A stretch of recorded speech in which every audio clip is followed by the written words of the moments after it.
Entonces, en esta ocasión vamos a hacer una visita guiada que se llama La Presencia Mixteca en Monte Albán. Primero que nada que quiero comentarles que la zona arqueológica de Atzompa fue parte de la gran urbe que fue Monte Albán para las épocas que se le conoce como Monte Albán III y Monte Albán IIIb, que es a partir del 650 después de Cristo. O sea, casi 1000 años antes de que nosotros estuviéramos pisando esta tierra, ¿sale? Pero pues, vamos a remontarnos un poquito más atrás. Monte Albán se funda casi 1300 años, en el 500 o en el 400 antes de Cristo. O sea, ¿se imaginan la cantidad de tiempo que pasa desde que las primeras personas, los primeros personajes pisan esta tierra y quieren fundar una ciudad tan grande y tan monumental como lo fue Monte Albán en su tiempo, ¿no? Si seguimos por acá. ¿No puedo hacer una pregunta? Claro. ¿Fue contemporáneo a Atzompa de Monte Albán? Sí, pues básicamente Atzompa es considerado como un barrio de élite de Monte Albán. Sí, fue un conjunto habitacional y monumental, parte del complejo sistema que lo fue la ciudad de Monte Albán. ¿Y sabe por qué el desplazamiento estuvo igual que Monte Albán, encima de una...? Pues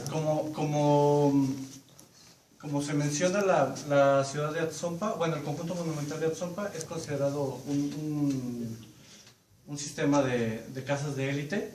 Entonces, muchas veces las casas de élite se ponen encima de los cerros para poder visualizar todo el valle, todas sus tierras, todos sus dominados, por así decirlo, ¿no?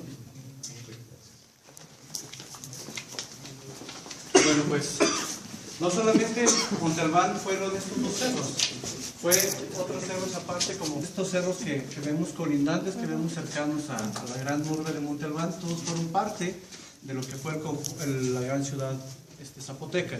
Se le conoce también como conjuntos monumentales, por lo mismo, porque tiene grandes construcciones, grandes palacios encima de sus cerros. Todo era parte de Monte Albán.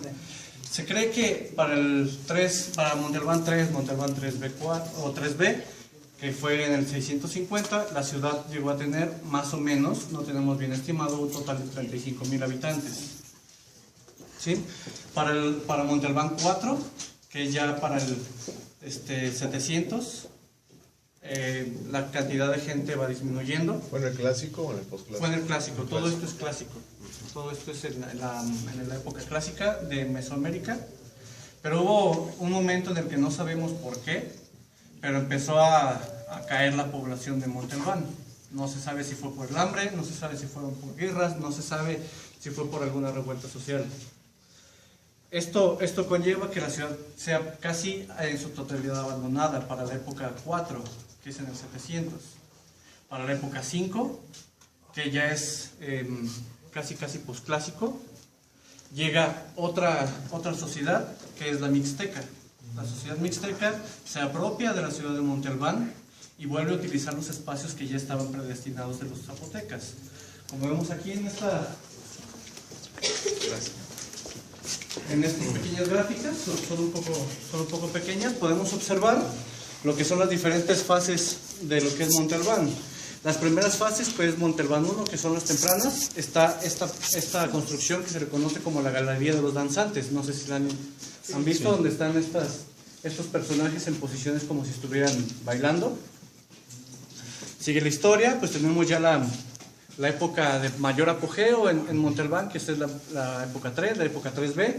Y en esta, que es la 3B4, que es esta transición, aparece Atzompa, que ya es casi al finalizar la época grande de Monte Albán. Por eso la gente rica posiblemente decidió salirse de la ciudad y venirse a sentar a Pero digamos que la esencia de toda esta región fue zapoteca. Zapoteca, completamente, hasta la época 4.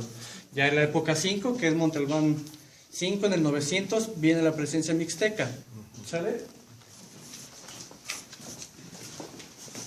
Existe un códice, que es el Códice Nutal. El Códice Nutal se llama así por la investigadora, por el apellido de la investigadora que lo empezó a descifrar, ¿no? Que se apellidaba Nutal.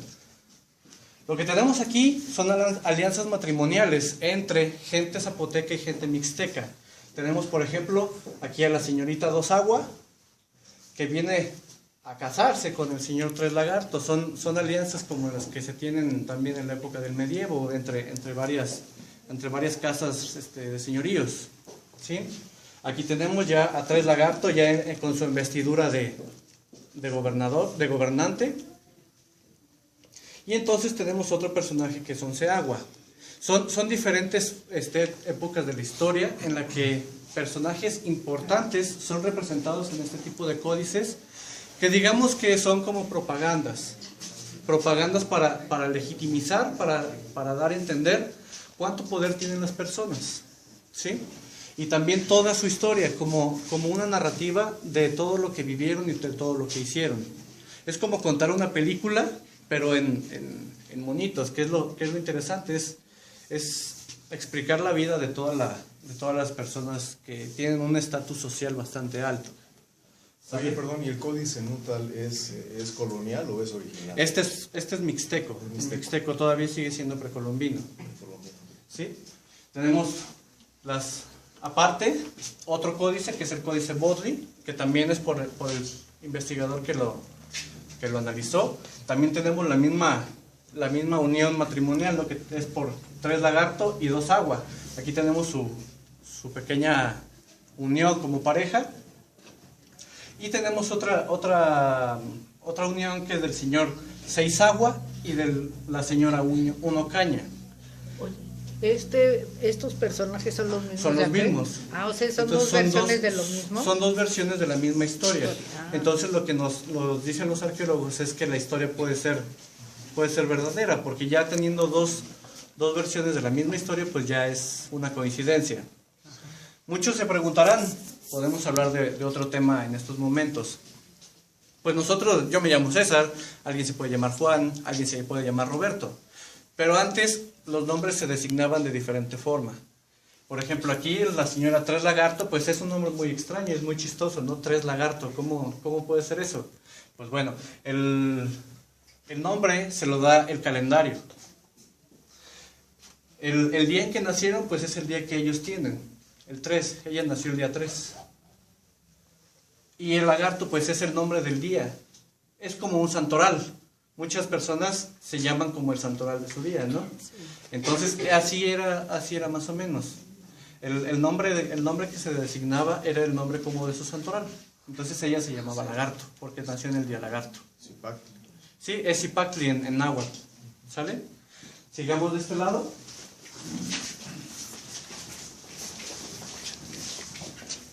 En Montalbán se encontró, bueno, en la zona conocida como el Paragüito, se encontró una casa que tiene la forma arquitectónica de una casa de índole mixteco, que es completamente diferente a las casas zapotecas. Entonces esta casa se excava y se ven diferentes cuartos, se notan diferentes cuartos. Si en algún momento los alcanzan a apreciar un poco más de cerca, pues van a observar cómo es la disposición de las casas prehispánicas y cómo se iban alrededor de un patio, que era donde ellos hacían sus convivencias. Entonces se excava y se encuentran materiales tan hermosos que los podemos observar ahora en el Museo de Sitio de Monte Albán, que son materiales polícromos. ¿A qué me refiero? Los materiales polícromos son los que están pintados de diferentes colores, los que tienen diferente tonalidad. Tienen tonos de rojos, tonos de blanco, tonos de negro. No solamente son un color gris, que es característico de las cerámicas de Monte Albán, o de la cerámica de esta parte zapoteca del clásico. ¿Sale? Aquí podemos observar cómo son las excavaciones, cómo el arqueólogo hace las excavaciones y cómo es el registro bien hecho que se tiene que hacer para que toda la información posible la podamos nosotros extraer y poderle traer a ustedes, al público, toda esta gama de datos, toda esta gama de fechas importantes y de materiales tan importantes como en la cerámica, que es prácticamente como la materia más importante, la materia más diagnóstica que se tiene para contar, para que ellos nos cuenten cómo era su vida. Es como si nosotros dejáramos ahorita nuestras vajillas, si dejáramos ahorita nuestra ropa, si dejáramos ahorita cualquier material, pues ya los arqueólogos de un futuro pues van a tratar de inferir qué es lo que hacíamos en estos tiempos. ¿Y cuándo se inició la investigación aquí en Atzompa? Aquí en Atzompa se inició en el 2007. Apenas. Es reciente la investigación. Se abrió al público en el 2012. Entonces, por eso ahorita estamos celebrando el 4º aniversario apenas. Somos una zona joven, por así decirlo, ¿no? Porque ya tiene mucho tiempo. Otra gran exposición, otra gran evidencia de la presencia mixteca en Monte Albán, pues es la famosísima tumba 7, ¿no? Todo mundo, o la mayoría de la gente ha escuchado de la tumba 7, la gran tumba 7 que descubrió Alfonso Caso. Esta tumba, estas son fotografías originales de cómo se encontró en aquellos tiempos, en la década de los 30, cómo estaba distribuido todo el material, y aquí podemos observar a Alfonso Caso desenterrando. Es Juan Valenzuela y la esposa de Alfonso Caso, cómo venían registrando con las técnicas de la época, pues todos los materiales que se encontraron. Si van ustedes al Museo de Santo Domingo, pues pueden ver la gran gama de materiales que se encontró, desde jade, desde cristal de roca, desde oro, plata, todo. Era una ofrenda muy rica. ¿Qué nos dice esto? Que las tumbas también eran reutilizadas, no solamente los espacios domésticos, sino también las tumbas. ¿Cómo podemos saber esto? Pues no solamente se encontró un solo cuerpo, se encontraron muchísimos. Y podemos identificar a los que son de ascendencia mixteca, porque tienen estas materiales hechos de oro, hechos con unas técnicas que los zapotecas todavía no dominaban, que sí los hacían los mixtecos, ¿no? Entonces, con mucho respeto, ellos lo que hicieron fue quitar a los muertos principales del centro, que es donde va el muerto, la persona pues importante en ese momento de la historia. Entonces, con mucho respeto, lo que hacen es moverlo a un lado, lo acomodan y entonces ponen a su difunto en plena plancha central. ¿Qué es lo que nos dice eso? Que además de reutilizar los espacios, tienen un cierto respeto hacia los ancestros. Quieran ellos o no, los ancestros nos dan una identidad. Nuestros abuelos, nuestra gente que ya no está, nos da una identidad. Entonces, para ellos, un ancestro era un contacto con la divinidad. ¿Sale? Entonces, toda esta... Y no solamente es esta tumba 7, sino tenemos otras tumbas que están con una presencia mixteca. Tenemos la tumba 15, la tumba 46, la 59, la 63, la 75, la 63, la 122 y la 216. Son tumbas que fueron reutilizadas por la gente mixteca, pero que ya estaba construida con estilos arquitectónicos zapotecas. Entonces todo esto es parte de la misma historia que tiene la gran ciudad de Monte Albán, cómo fue utilizada por diferentes épocas y por diferentes sociedades. Entonces esta exposición va a estar montada aquí hasta diciembre, va a estar un buen tiempo para que todo el que... Perdón, ¿qué tumba es? La tumba 7. Ah, bueno. Sí, estas son imágenes de la tumba 7. Que se excavó en las décadas de los 30, finales de los 30. ¿Sale? Entonces esta exposición va a estar para el deleite de todo el público, para quien quiera verla con un poco más de detalle, hasta diciembre. Entonces, pues, por el momento es mi participación en esta sala. Espero que, si hay preguntas, por favor, indíquenmelas. ¿Sí? Esa técnica que mencionabas, el manejo del oro, ¿era la cera perdida? Era la cera perdida o la falsa filigrana, son las dos técnicas que se utilizaban. ¿Puedes explicarnos más o menos qué consiste? Claro, la falsa filigrana, la filigrana es una técnica que consiste en un hilo de oro que se va enrollando. Es como una técnica con mucha experticia, tiene mucho grado de tecnicismo, de técnica. La falsa filigrana, entonces, solamente es una indicación que está hecho como con hilo de oro, pero no lo está, es hecha con un molde. ¿Sale? Entonces, el molde lo que hace es, esta marcas como si fueran un hilo, y no lo es, solamente es, por eso se le llama falsa filigrana. Y la cera perdida lo que hace es que usan también un molde, y adentro le ponen una capa de cera al molde, vacían el metal.